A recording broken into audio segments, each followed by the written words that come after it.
Hello, I'm Adam Taylor and we've just been taking a look at the Altera Agilex 7M FPGAs. We've taken a look before at the 5E and the 7F series, but now we're taking a look at the M series. And this has really been developed for compute-intensive applications, and as such it supports LPDDR5, DDR5, DDR4 and high bandwidth memory, which you may have seen in our previous video. Today we're going to take a look at the DDR5 solutions. And this is important because as compute demands have increased, not only have the demands increased on the performance of the logic, but also on the performance required by the non-volatile memories connected to it. And DDR5, introduced in 2020, gives us a support for between 4 and 8.8 gigatokens per second per DIMM, so that's quite a significant improvement. The also interesting difference between DDR4 and DDR5 at an architectural level is the introduction of a channel architecture. So DDR4 we have one 72-bit bus which consists of 64-bit data and 8-bit error correcting codes. With DDR5 we actually get two independent 40-bit buses. So again 32-bit data and 8-bit correcting codes.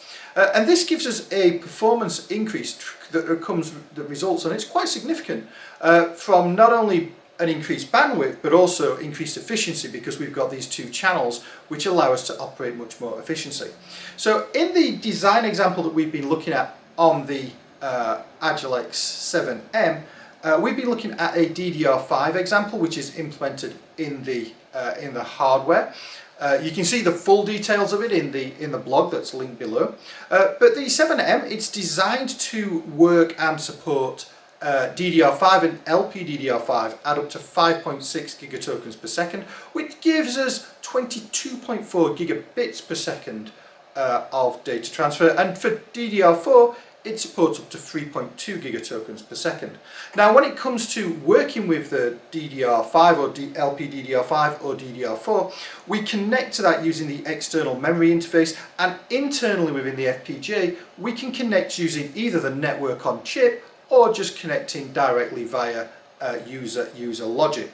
When we did this, when we ran the example, the example design runs at 550 megahertz clock frequency, which should give us a theoretical data transfer of about 17.6 gigabits per second. The examples, as you'll see in the blog they ran through, they were exceptionally close to that, I must admit. So on a read cycle we got 17.7 gigabits per second, and on a write cycle we got 16.8 gigabits per second. So very close to that theoretical maximum there. So if you're looking for an FPGA that needs DDR5 or LPDDR5, then the Agilex 7M should be one that you want to take a look at and consider.